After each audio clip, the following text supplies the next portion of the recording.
para eso vamos a usar uno de estos taludres y vamos a hacer algo así.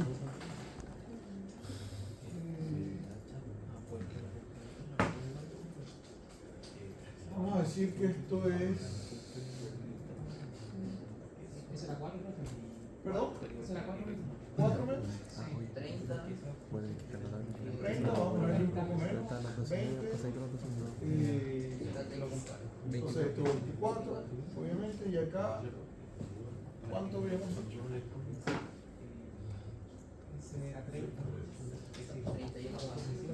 ¿Cuánto era esto? 1,5 era bien. Vamos a ponerle 2. Y esto era 30, entonces...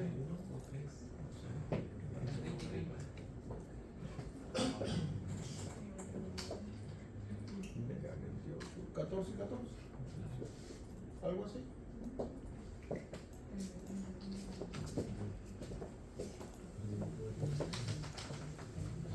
Bien, voy a tratar de hacer esa geometría rápidamente porque no me interesa mucho la geometría, lo que me interesa es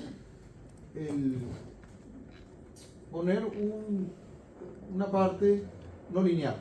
Entonces, bueno, vamos a hacer un análisis, el principio estático estructural, sueltan eso allí arriba. Voy a ir con la geometría de una vez, botón derecho y abro el Space Plane. Así lo hicimos en la última clase. Desgraciadamente no guardé la geometría.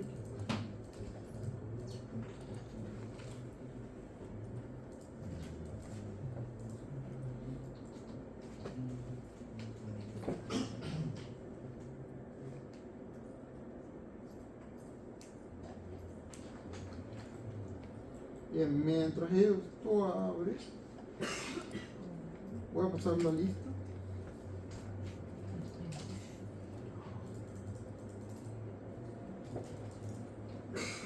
Nicolás Alarcón, Consuelo Orellano, Fernando Arias, Felipe Benítez,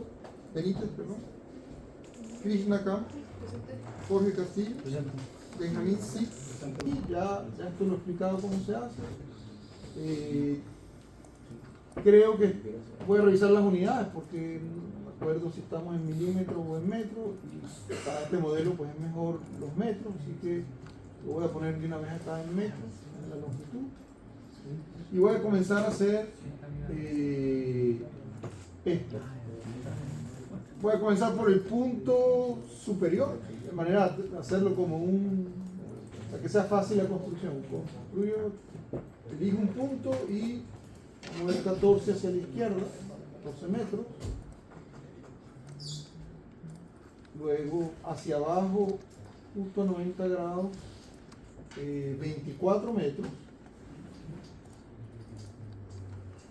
A la derecha serían 30 metros. Hacia arriba, 20 metros. A la izquierda 14 y elijo el punto donde partí y ese es el talud. De una forma un poco, es bien vertical. Profe, ¿cómo era que se cambiaban las unidades? Acá, para cambiar las unidades en File, las opciones del Space Plane, y ahí seleccionan las unidades. Vale, gracias.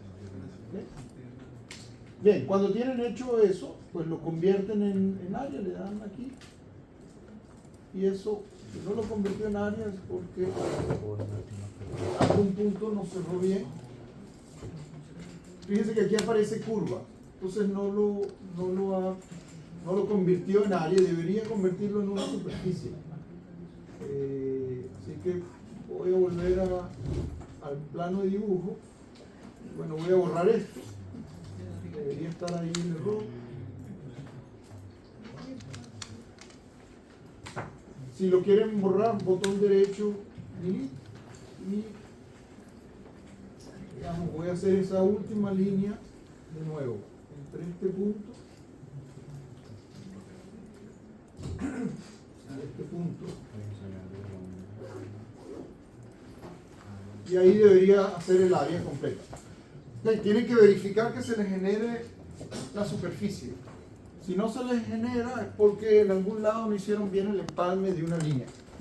Por eso, digamos, hay varias formas de hacer esto, pero para que todo vaya rápido, ojalá que lo logren hacer como una. Si ya lo hicieron, pues lo siguiente que tenemos que hacer es crear un material. Esto lo hicimos en la clase pasada. Aquí en Engineering Data habíamos creado un material. Un nuevo material. Yo lo había llamado suelo. Esto no lo guardé. Y habíamos buscado la parte elástica. Aquí en la mano izquierda aparece un menú con las propiedades elásticas. Entonces, de hecho, primero las propiedades físicas, nos hace falta la densidad. No me acuerdo qué densidad era, algo como 2400 kilogramos metro cúbico. Y ahora vamos a poner algo de elasticidad. Entonces el módulo de Young o el módulo de elasticidad, no me acuerdo, pero pongamos unos 100 megapascal y un módulo de Poisson de 0.25.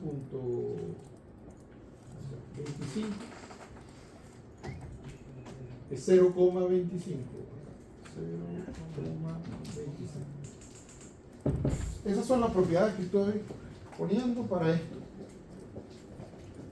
Un módulo de elasticidad de 100 megapascal y un módulo de Poisson de 0.25.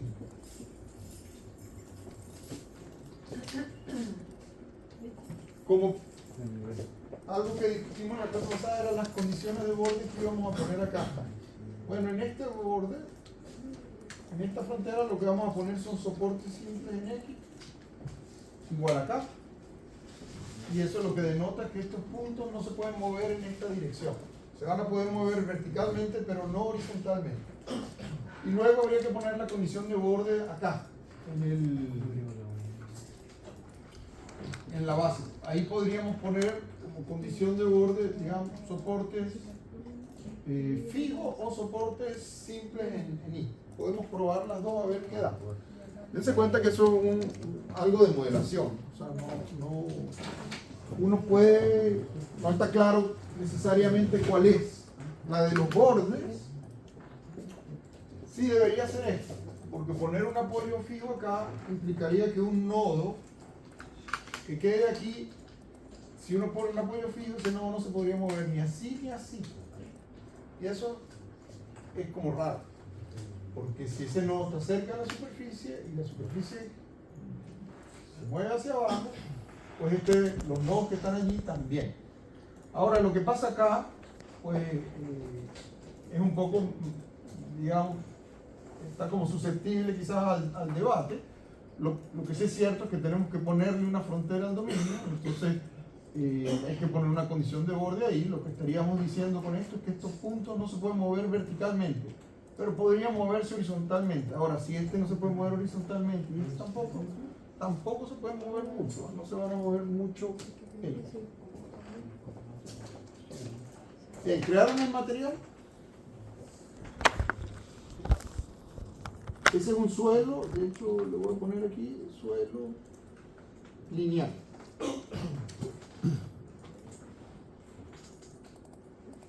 Porque es un suelo que está modelado linealmente.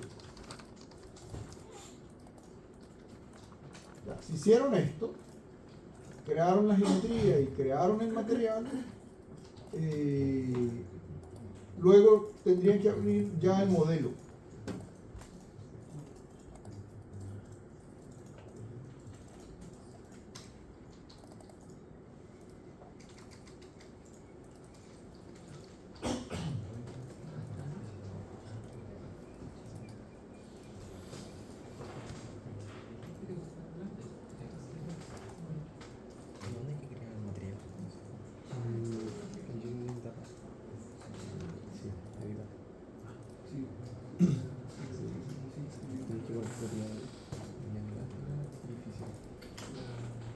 pero no hay que mirar como material.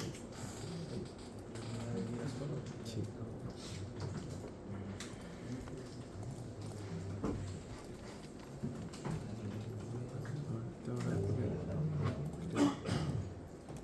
No sé qué sale. Aquí está, mira. Esas son densidad 1400. Esa está en física.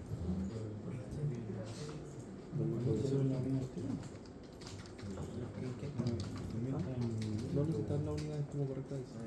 Y en el isotrópico tienes que desplegarlo en el gas. En el módulo de Young, la energía más la 100, 100, y el de Poisson 0.25. Este es con coma.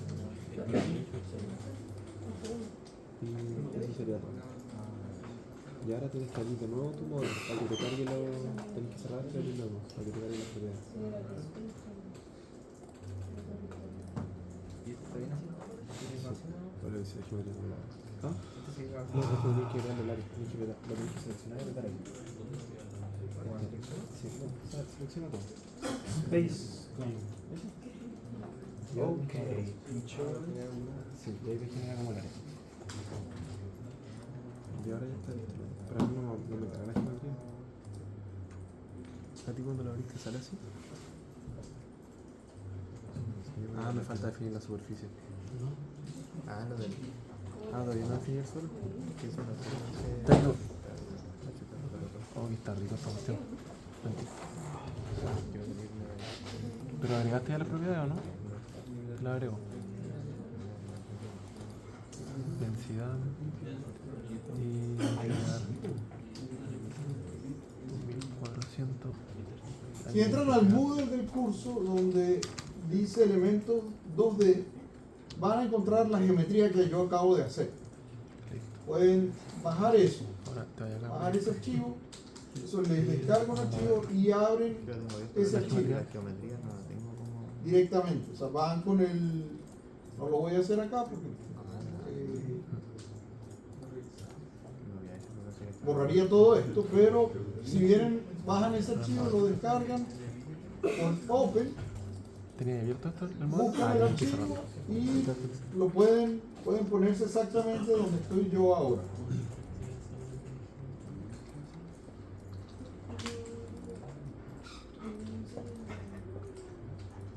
Bien, bueno, veo que algunos están más o menos en esta posición. Si ya llegaron hasta acá, vamos a darle un poco más de No sé. tiempo.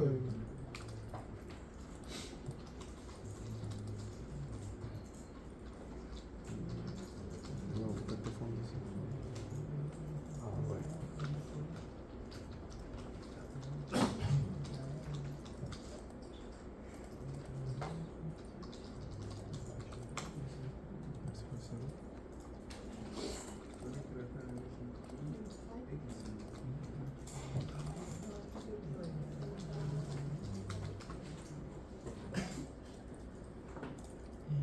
Ahora tienes que esperar.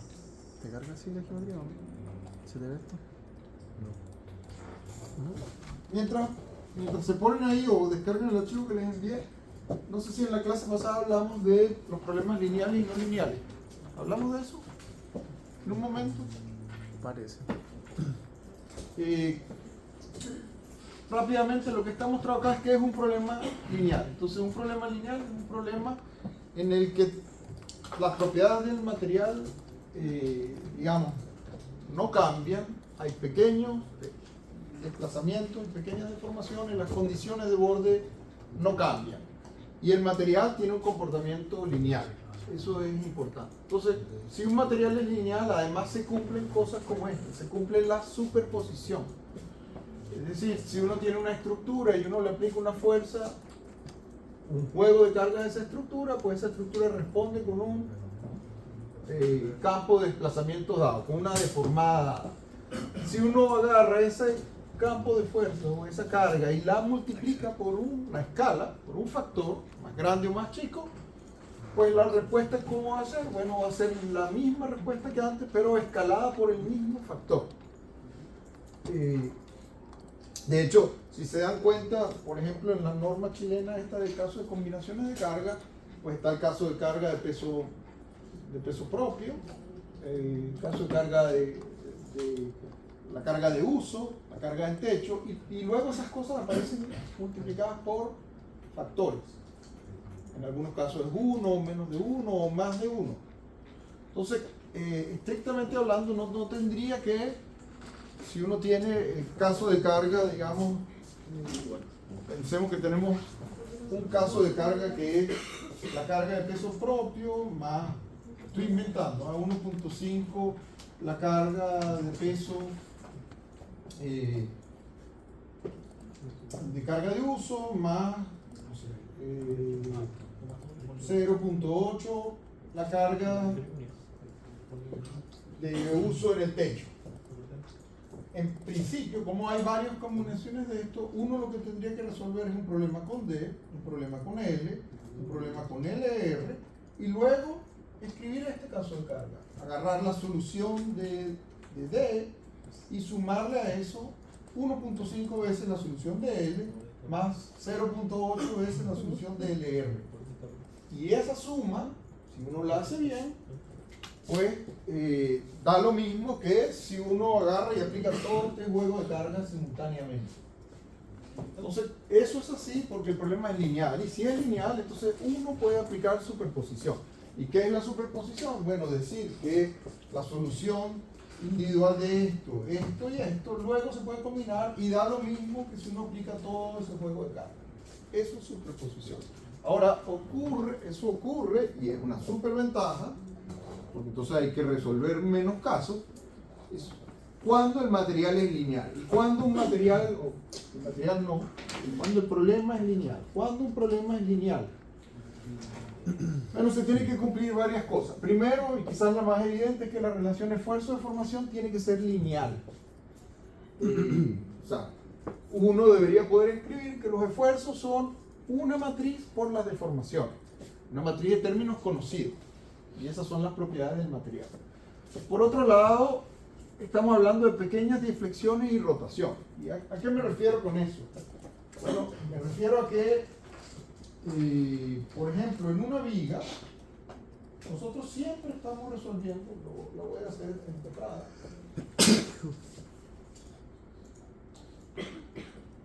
La teoría de viga parte, una viga empotrada libre, digamos, si uno aplica aquí una carga P, pues esto se deforma así. Y esto era, creo que PL cubo partido 3L. Ese es el valor de esta deflexión. ¿Hasta dónde funciona esto? Porque esto no funciona todo el tiempo. Incluso en el rango lineal del material, si esta deflexión, si la carga P o la geometría de la sección tienen, digamos, determinadas características, pues uno podría lograr que la viga haga algo como así. Esto solo funciona, o sea, esto solo es válido cuando esta deflexión es muy pequeña comparada con L. Esto funciona, sí o sí, cuando delta partido por L es mucho menor que, no sé, por poner algo, 1 partido por 500. Estamos diciendo que la deflexión es 1, mientras que la longitud es 500. Entonces ahí eso funciona bien. Si no es así, si esta viga mide 1 metro y esta deflexión es de 60 centímetros, entonces este valor ya no funciona, ya no da lo mismo. Y ojo, no estoy hablando que aquí la viga estemos en el rango plástico del material, no, estoy hablando de una viga que incluso si está deformada así, cuando retiramos la carga vuelve a sus posiciones deformadas.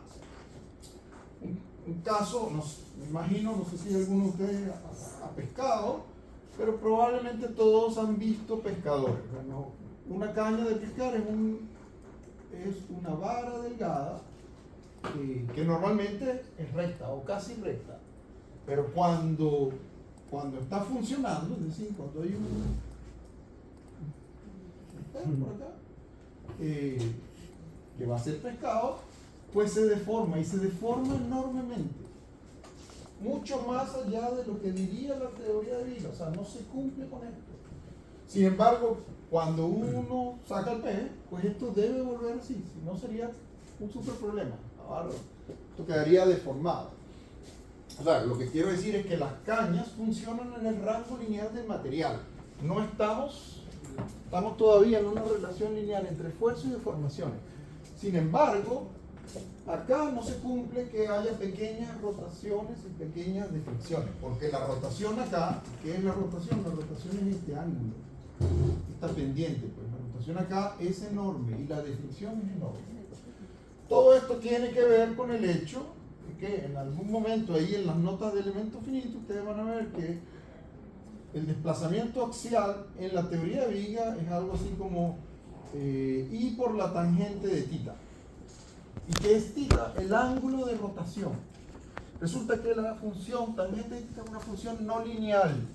¿Qué significa no lineal en términos matemáticos? Bueno, para que algo sea lineal tiene que ser una línea recta.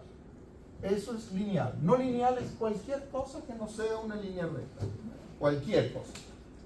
Por ejemplo, una parábola es una función no lineal. Una cúbica es una función no lineal. Una exponencial es una función no lineal. Un seno, un coseno, todas esas cosas son no lineales. La tangente es una función no lineal. Tiene un gráfico que es más o menos así. Resulta que si θ es pequeño, si los ángulos son pequeños, estamos en este caso donde las deflexiones son pequeñas, entonces los ángulos son pequeños, θ se parece a 0, entonces la tangente de θ se parece a θ. Y esta expresión se escribe como I menos I por θ. Esto es lineal, mientras que esto es no lineal. Si hay grandes rotaciones, pues no podemos hacer este cambio acá, esta aproximación, o sea, lo podemos hacer, pero va a dar mal. Entonces no debemos hacerla, sino que habría que trabajar con la tangente de θ. ¿Okay? Entonces en un rango, en un problema lineal, hay pequeñas deflexiones y rotaciones, y eso es que se traduce en que las deformaciones son lineales, son esas derivadas. Por otro lado, las condiciones de borde no deben cambiar su obstáculo. ¿A qué me refiero con eso? A que, bueno, si tengo una viga empotrada libre y le aplico una carga, la viga se tiene que poder mover libremente hacia abajo. Pero si aquí pongo un soporte, entonces ya la viga no va a llegar acá, sino que va a chocar acá. Y esta es una condición de borde que no estaba inicialmente, pero que en algún momento aparece. Es una condición de borde que cambia su estatus. A esos problemas se le llama en general contacto.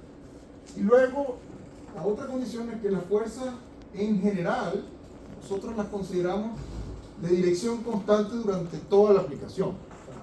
Pensamos que hay una carga P aquí vertical, esa carga P, no importa cómo se mueve la viga, siempre es vertical. Pero eso no necesariamente es así. Hay unas cargas que cuando la estructura se deforma, pues siguen a la estructura. ¿Se pueden imaginar eso? Por ejemplo, no sé si vieron que hubo un tornado en Puerto Varas.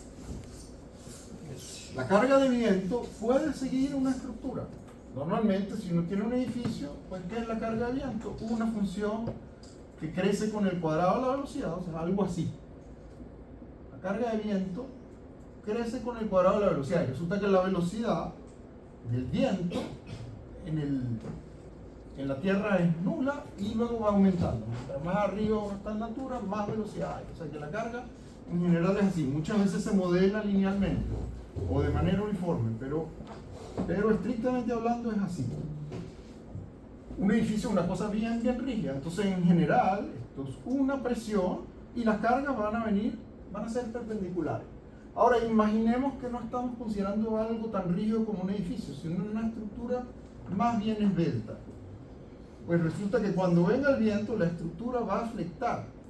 Y el viento ahora, si bien el viento viene así, lo que produce el viento es una presión. Y la presión, por definición, es perpendicular.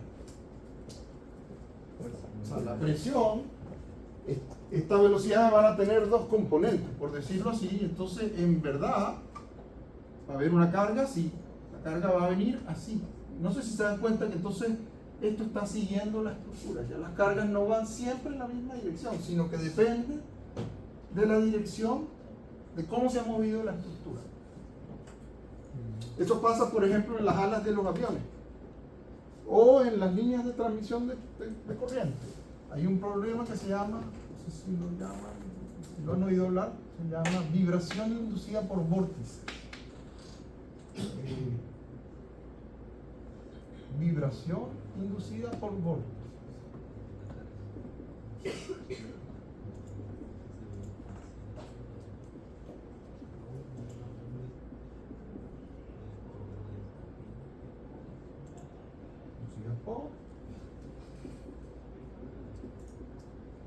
Eso pasa, por ejemplo, en los puentes. Quizás han visto el video del puente Tacoma. ¿Vieron alguna vez ese video del puente Tacoma, que es un puente por allá en los años 60, 50, en Estados Unidos, que recién inaugurado, como en los 3 meses, vino un día de mucho viento y comenzó a vibrar y finalmente se cae, después de una hora, algo así? Bueno, lo que pasa es que si uno ve un puente, este es el tablero del puente, por acá vienen los cables, etcétera, pero el viento viene así. Esto es como un ala, como un alerón, como el ala de un avión. Resulta que acá el fluido que viene por acá, pues tiene que cambiar su ruta. Y eso genera cambios de presión, o sea, genera una diferencia de presión entre lo que ocurre abajo y lo que ocurre arriba. De hecho, por eso que los aviones vuelan, tienen un perfil aerodinámico que hace que aquí haya más presión que arriba, y entonces el resultado neto es la sustentación. Por eso, si uno quiere que algo vuele, tiene que moverlo muy rápido para que esta fuerza sea bien grande, porque esta fuerza depende, por supuesto, de la velocidad y tiene que tener un perfil aerodinámico. Esta es el ala de un avión, ¿no? Si uno pone esto en un auto, entonces creo que lo que llaman un spoiler, no sé cómo le dicen acá en Chile, spoiler, ¿cómo le dicen a eso? Un alerón. Y entonces en un auto lo van a ver más bien así, al revés, porque en un auto uno lo que quiere es que la presión vaya para abajo y que esto se adhiera al suelo. Si uno lo pone al revés, sale volando. ¿Ok? Se convierte en un avión. Bueno, resulta que cuando esto pasa por acá, repito, hay una fuerza, pero se generan unos vórtices. No sé si Quijada y esta gente que da fluido habla de eso. Esos vórtices tienen hasta un nombre, von Karman. Esos vórtices no se generan de manera simétrica. Entonces, esta fuerza es fluctuante, varía en el tiempo, es una función del tiempo. Va para arriba y para abajo. Pero además, como el ala es flexible, esto no sube y baja uniformemente, sino que también gira. Y cuando gira, entonces cambia toda la geometría, cambia el perfil de presiones y entonces comienza a caer. Y otra vez vuelve a subir y vuelve a caer. Eso genera vibración. A eso se le llama vibración inducida por vórtice. Y eso fue lo que tumbó el puente Tacoma. Eso no solo se produce, ojo, en los primeros aviones se caían por esto, aviones hechos de madera balsa, ¿no?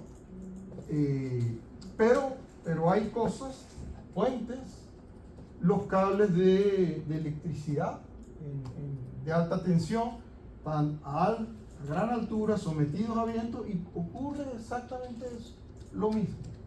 Tuberías submarinas, por ejemplo, o cañerías submarinas también pueden verse sometidas a ese fenómeno.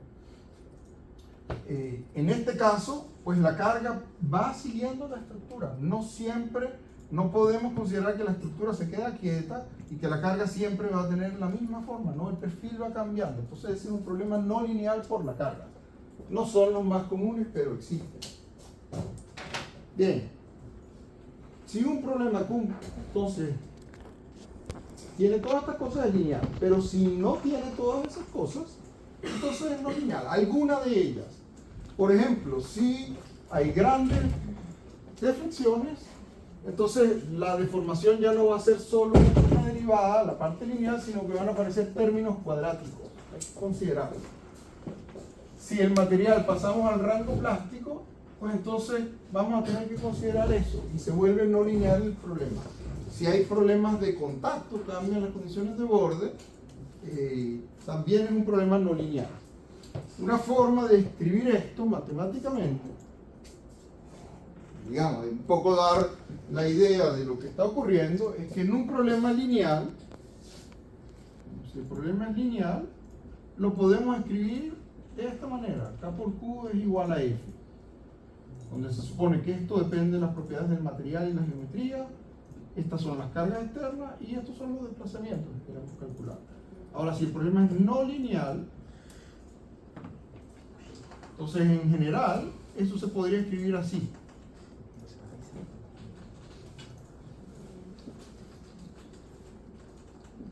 donde queremos resolver un problema para calcular los desplazamientos, donde hay una matriz de rigidez, pero esa matriz de rigidez depende precisamente de los desplazamientos y está igualado a un vector de fuerza que también depende de los desplazamientos. Entonces, en este sentido, este es un problema no lineal, porque los coeficientes de esta matriz y de este vector, que deberían ser conocidos, si lo que quiero calcular es Q, dependen del mismo Q que quiero calcular. ¿Cómo se resuelven estos problemas? Pues iterativamente. Se resuelven de manera iterativa. Normalmente se resuelven con un método que se llama Newton-Raphson. En algún momento ustedes debieron oír hablar de Newton-Raphson. ¿Sí o no? No, método de simulación. ¿No? Nunca. En algoritmos y programación, ¿no? Ahí en algún momento les hablaron de Newton-Raphson, estoy seguro. Pero bueno, está bien, se puede olvidar. ¿Qué pasa con los problemas no lineales? Bueno, primero son problemas que en general nos acercan más a la realidad. La mayoría de los problemas son no lineales. Sin embargo, muchas veces lo linealizamos para poder resolverlo. ¿Y qué significa linealizarlo? Bueno, exigir que la estructura opere en un determinado rango. Pero, por ejemplo, para el cálculo sísmico se permite pasar del rango elástico.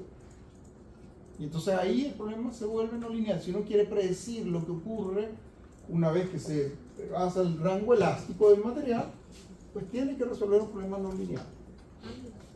Problemas un poco más complejos, como este que estoy mostrando acá, o esto de vibración inducida por vórtices, pues son no lineales. El mismo problema de un talud es no lineal, porque el material puede rebasar el rango elástico. O sea, hay muchos problemas igual de interés que son no lineales y hay que saberlos modelar. Por cierto, en el Magister damos un curso de no lineal, de solo no lineal, que en verdad es como un curso introductorio, porque es un tema complejo. Bien, volviendo al modelo, vamos a tratar de modelarlo rápidamente. Acuérdense que aquí en la superficie, pues lo primero que teníamos que elegir era que no era un problema 3D, sino 2D. No es un problema 3D, sino 2D. Y no es axisimétrico, sino de deformación plana, plane strain, deformación plana. Hecho eso, ya no aparece aquí interrogación. Habría que elegir el material también aquí mismo. Aquí está puesto acero estructural, pero yo voy a poner suelo lineal. Ese es nuestro material. Luego voy a hacer la malla. Le voy a decir al mallador que genere una malla. Él la genera como mejor puede, sumamente grande ahí. Y aquí está poniendo elementos de 3211 milímetros. O sea, de 3 metros y algo. Vamos a ponerle el elemento de 500 milímetros. A ver.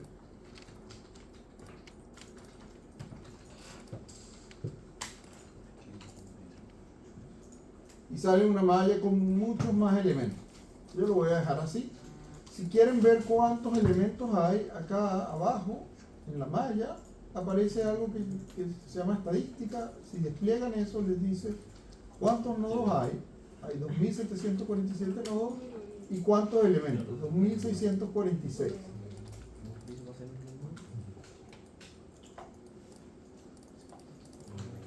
veo que varios ya han hecho la malla. Ok, ahora vamos a poner las condiciones de borde. Aquí en el análisis estático estructural, botón derecho, insertar, desplazamientos. Entonces voy a seleccionar acá con la herramienta de selección de rectas o de líneas. Voy a seleccionar esta línea y de una vez la otra. Con control, si presiono la tecla control, puedo seleccionar múltiples líneas simultáneamente, o lo que sea, múltiples cosas. Se voy a seleccionar esta línea, hago clic ahí y con control presionado hago clic acá. Ya seleccioné las dos líneas y aplico entonces esta condición de desplazamiento a esas dos líneas. ¿Qué voy a decir ahí? Bueno, que X, los desplazamientos en X valen 0 y en Y y en Z quedan libres. Porque estos puntos no se pueden mover en X, pero podrían moverse en Y. Aquí aparece Z también porque esto está hecho en términos generales, pero el problema es plano, así que no se va a mover en Z. ¿Está claro esto?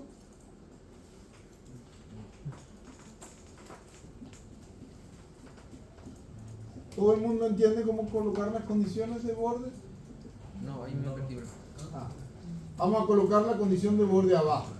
Entonces venimos acá a estático estructural, botón derecho, insertar, y ahí aparecen todas las condiciones de borde, fuerzas, momentos, aceleraciones, lo que uno quiera.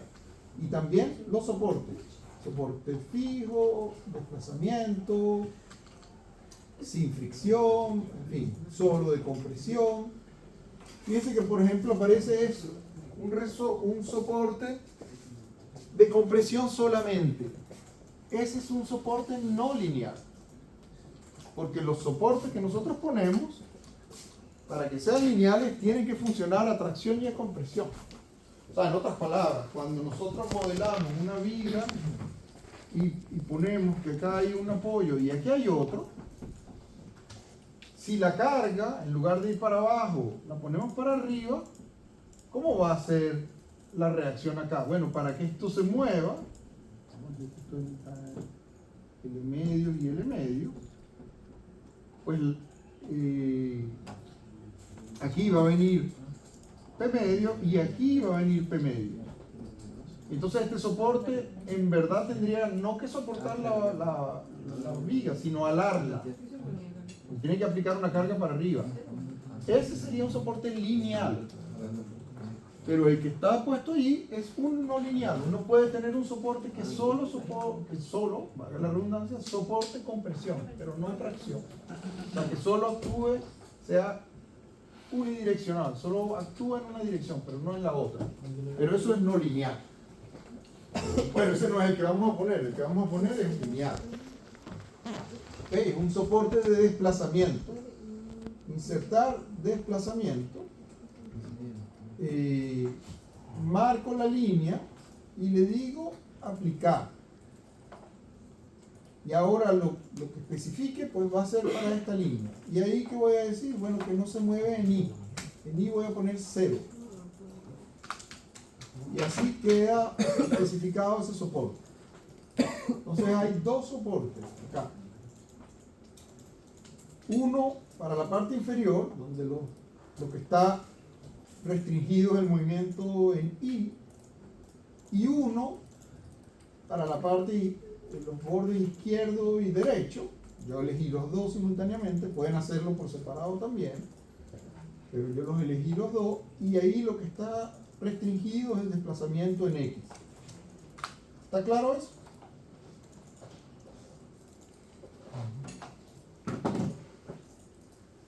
Bien, la carga aquí, ¿cuál va a ser? Bueno, es la carga de peso propio. Lo voy a insertar donde dice gravedad estándar de la Tierra. Y ahí voy a elegir la dirección menos I.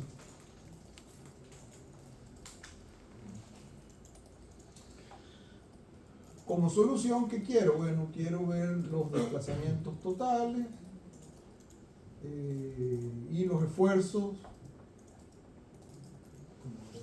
digamos, los esfuerzos, el principal máximo y el principal mínimo.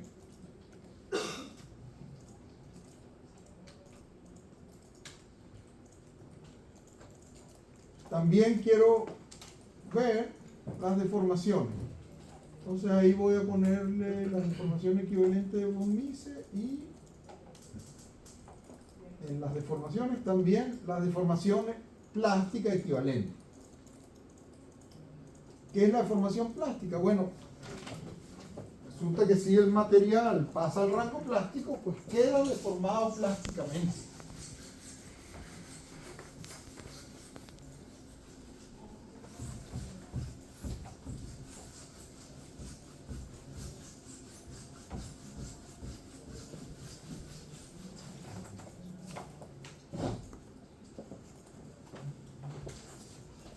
Voy a hacer un dibujo que no es para suelos, sino para un acero, pero igual funciona para que se entienda esto. Supongamos que esta es la curva de un acero. La curva esfuerzo de formación de un acero. Bueno, si estamos en el rango lineal, si cargamos y el material llega acá, este es el valor de deformación que le corresponde. Si descargamos, vuelve a esta posición, porque toda esta deformación, el material sube por este camino y baja por el mismo camino. Entonces llegó acá, pero luego se volvió y llegó acá. Y eso es así mientras estemos por debajo de lo que se llama esfuerzo de fluencia. Cuando llegamos, si llegamos, mientras lleguemos a puntos por debajo del esfuerzo de fluencia, el material sube y baja por la misma recta, que por cierto esa recta es la que tiene la pendiente de esa recta, es el módulo de elasticidad. Ahora, si pasamos este punto y llegamos por acá, entonces hemos venido así, en este camino, y llegamos acá a este nivel de esfuerzo, y tenemos este nivel de deformación, voy a llamarlo sigma 1 y epsilon 1, esa va a ser la deformación que tiene la pieza en ese momento. Pero si descargamos, ¿cómo se devuelve esto? Bueno, esto no se devuelve por acá, se devuelve por una recta que es paralela al módulo de elasticidad. O sea, se devuelve por acá. Subió por este camino, pero se devuelve por este camino hasta llegar acá. Y lo que queda, cuando ya hemos descargado, esto que está acá, sería la deformación plástica. Esta era la deformación total, epsilon 1, la total, vamos a llamarla T, y esta que está acá, entonces sería la deformación elástica, porque en general la deformación total es igual a la suma de la parte elástica más la parte plástica. La parte elástica es la que se absorbe cuando regresamos. El material es como un resorte y la parte elástica es lo que, una vez que lo descargamos, vuelve a su posición. O sea, hay un retorno elástico y eso es eso. Y eso se absorbe otra vez, desaparece, por decirlo así. Pero si pasamos este punto, que es la fluencia, entonces comienza a existir una componente permanente de la deformación que se llama deformación plástica. Cuando uno usa la palabra plástico, significa eso, ¿okay? Son cosas que quedan deformadas. Si uno las deforma, quedan deformadas, por lo menos en alguna medida. La plastilina es eso. Aquí se usa plastilina. O sea, la palabra plastilina es Plasticina. ¿cómo? Plasticina. Me falta todavía para lograr el nivel B2 del chileno. Plasticina. Wow, esa no la conocía. Ok, pero plasticina, estábamos hablando de una masa que uno deforma y se queda deformada. ¿Sí? Plasticina, ok. Está bien. Bueno, esa palabra el plástico viene de allí. Esa es la deformación permanente. ¿Okay? Entonces, bueno, si ya tienen todo esto, resolvemos el problema. Debería funcionar ahora porque tenemos material, geometría, malla, condiciones de borde y carga.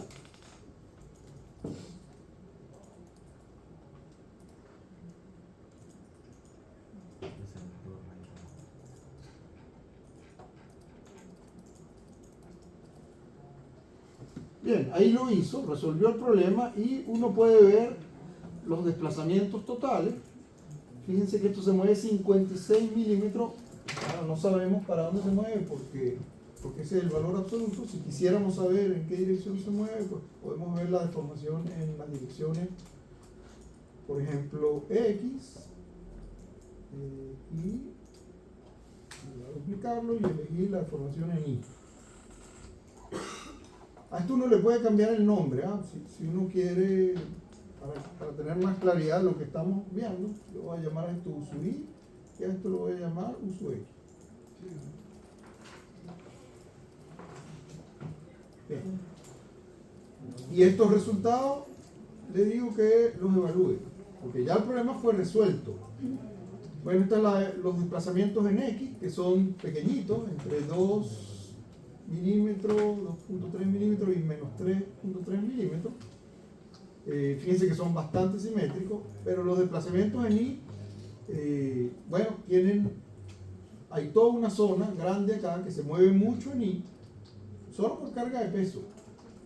Acá abajo hay una franja que no se mueve porque ahí tenemos los soportes. Pero fíjense que todos los puntos de los costados se mueven igual. Algunos bajan, o sea, todos bajan un poco. Unos bajan mucho, los que no bajan están cerca de la base de abajo.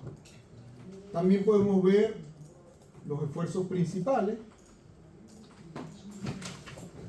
Los esfuerzos principales, sigma 1 es el esfuerzo principal mayor. ¿Recuerdan lo que es un esfuerzo principal? ¿Se acuerdan de eso o no? ¿Para qué sirve eso? ¿No?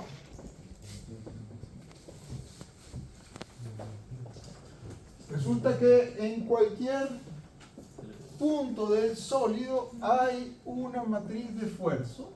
Por eso comenzamos en este curso donde aquí está sigma X, sigma Y, sigma Z, octavo. Y bueno, esto aquí viene tau XY, tau XZ y tau YZ. Esos 9 números que están ahí, que en verdad son solo 6 porque estos 3 son iguales a estos 3, representan lo que está sintiendo el material en todas las direcciones. Bueno, de hecho en las direcciones X y Z, pero con eso uno sabe lo que está pasando en todos los planos. Para un punto dado, si veo este plano, supongamos que este es el plano Z, entonces este es el sigma Z. Y si corto así, este va a ser el X, y si corto así, va a ser el Y. Resulta que para cualquier punto del sólido, pensemos que acá está el sólido, y nosotros elegimos un punto y pusimos este sistema de coordenadas, X, Y y Z. Si uno comienza a girar, al poner eso, calculamos esto.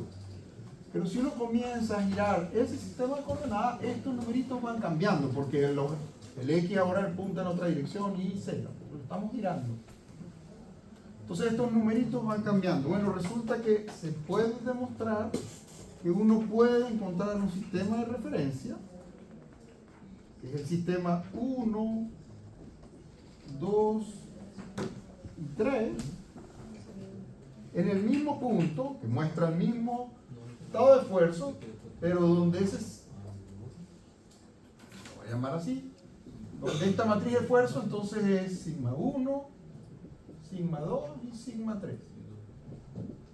Y todo lo demás es 0. A eso se le llama sistema, de coordenadas principales, y estos son los esfuerzos principales. O sea, no hay tau. Si nosotros sabemos cuáles son esas direcciones, digamos, si X venía para acá, Y para acá, y Z para acá, pues no sé, la dirección 1 es esta, por decir algo. O sea, ahí solo hay esfuerzo en esta dirección, no hay ningún tau. Y eso es bueno porque en lugar de trabajar con 6 números, podemos solo trabajar con 3. Muchas de las teorías de falla están expresadas en términos de los esfuerzos principales, porque en lugar de trabajar con 6 números, hay que trabajar solo con 3. De hecho, en el curso de sólido también debieron ver algo que se llama círculos de Moore. ¿Se acuerdan de eso? Sí. Que era algo como así. ¿Y qué es eso? Bueno, acá vienen los esfuerzos normales y aquí vienen los tangenciales. Esa es una representación gráfica del estado de esfuerzo de un punto del sólido. Resulta que pues hay 3 círculos. Este valor sería sigma 1, este valor sería sigma 2 y este valor sería sigma 3. Entonces, el mínimo en general es la máxima compresión. El sigma 1 en general es la máxima tracción. El sigma 2 pues es un intermedio. Está en algún lado entre sigma 1 y sigma 3. Ese es el esfuerzo principal medio. Entonces, por ejemplo, el hormigón, si uno quiere, el hormigón no resiste lo mismo a tracción que a compresión. Si uno quisiera verificar, por ejemplo, cuántos son las cargas a compresión, pues en general uno debería estar viendo el sigma 3, porque esas van a ser los mayores esfuerzos de compresión. Si uno quisiera ver cuáles son los mayores esfuerzos a tracción, en general tiene que ver el sigma 1. Para todos los puntos del sólido, ver el sigma 1. De hecho, lo que está mostrando acá, este es el esfuerzo principal máximo. Este es el sigma 1. Estas son las mayores tracciones que hay acá. Fíjense que son bajitas, así, son pequeñitas. También está el mínimo principal. Igual son bajitas porque aquí las cargas son pequeñas, pero son un poco más grandes en módulo, estoy hablando, menos 0,54. O sea, hay esfuerzos principales, digamos, de compresión. Eso no significa que vayan hacia abajo o no sabemos en qué dirección van, porque ese es parte del problema de los esfuerzos principales. Son solo 3 números, pero están asociados a direcciones que no conocemos en cada punto y que son diferentes en cada punto. Es lo peor. En este punto no son las mismas que en este, no. Porque cada punto tiene su matriz y entonces para cada matriz le corresponde un sistema de coordenadas principales. O sea, tiene desventajas también. Es mucho más, si uno, cuando elegimos esta representación de sigma x, que podemos decirle así que nos muestre sigma x, pues vamos a ver todos los esfuerzos en la dirección x. Si le decimos, por ejemplo, que nos muestre el sigma y, acá, inserte el esfuerzo normal en la dirección y, ese es el sigma y le pedimos eso,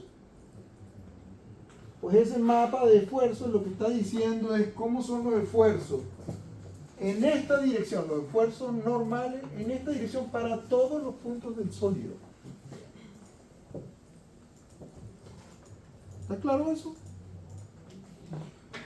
Ver cómo son los esfuerzos en un sólido es complicado, ese es el punto acá, porque hay 6 números que representan ese estado, 6 números en un sistema de coordenadas conocido. Si no, hay 3 números, bueno, pero cada punto tiene su propio sistema de coordenadas principal, que puede ser diferente, obviamente. Bien, ¿alguna duda con esto? ¿Alguna pregunta? Ok, acá los esfuerzos son bien bajos, pero los desplazamientos son más o menos importantes, ¿verdad? Los desplazamientos, fíjense que hay hasta de 56, menos 56 milímetros. Ahora, nuestro material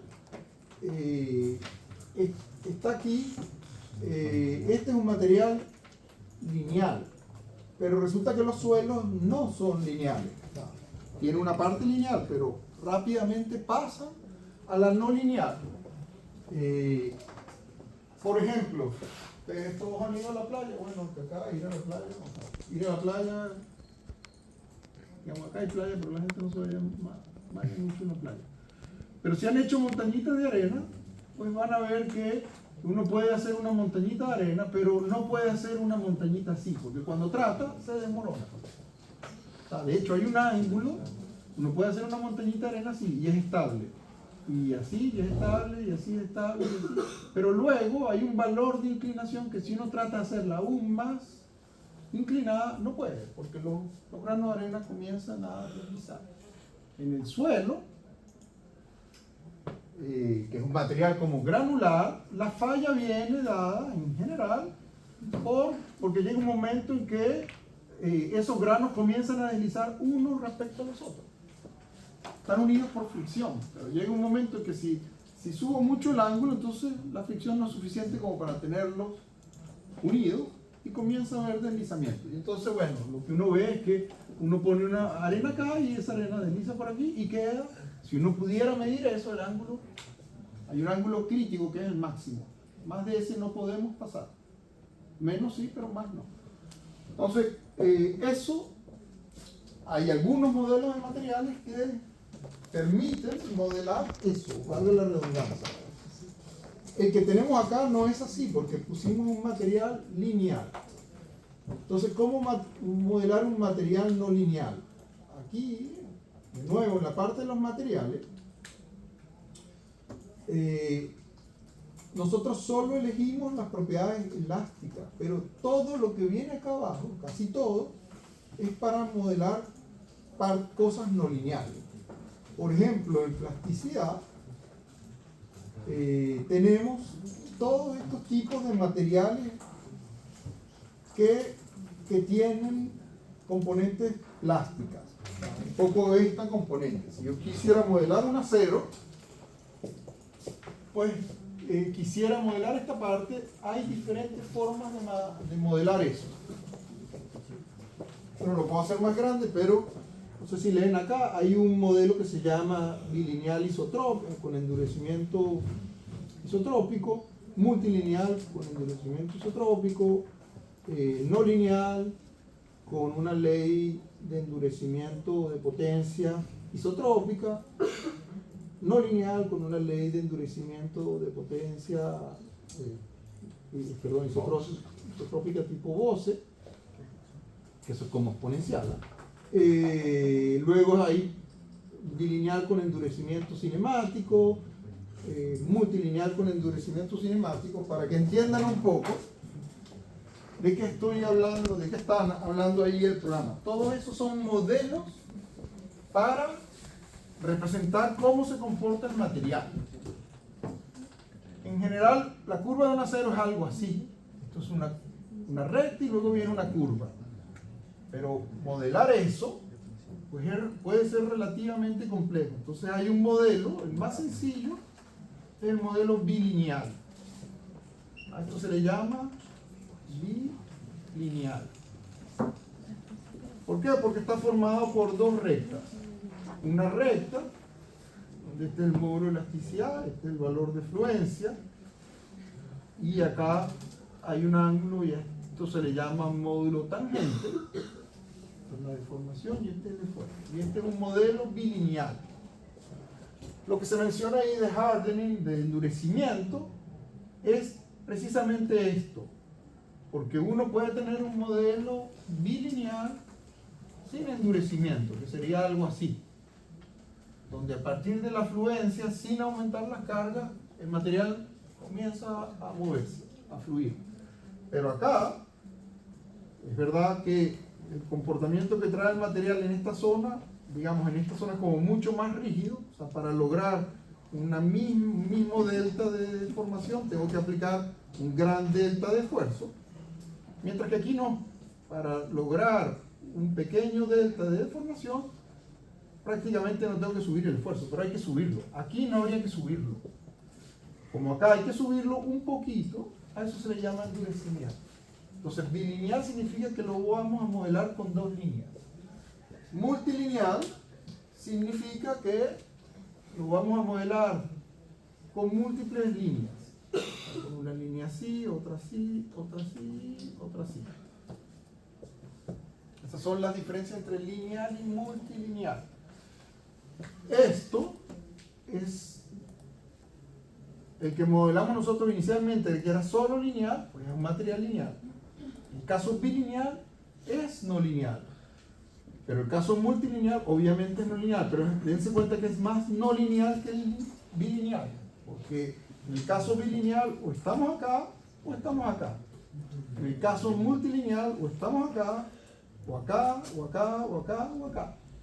Entonces, si quieren pensarnos como en términos de programación, hago un cálculo, supongo unos desplazamientos, calculo K, calculo F, pero para calcular K tengo que entrar aquí y ver cómo fueron los desplazamientos. ¿Estoy en este rango o en este rango?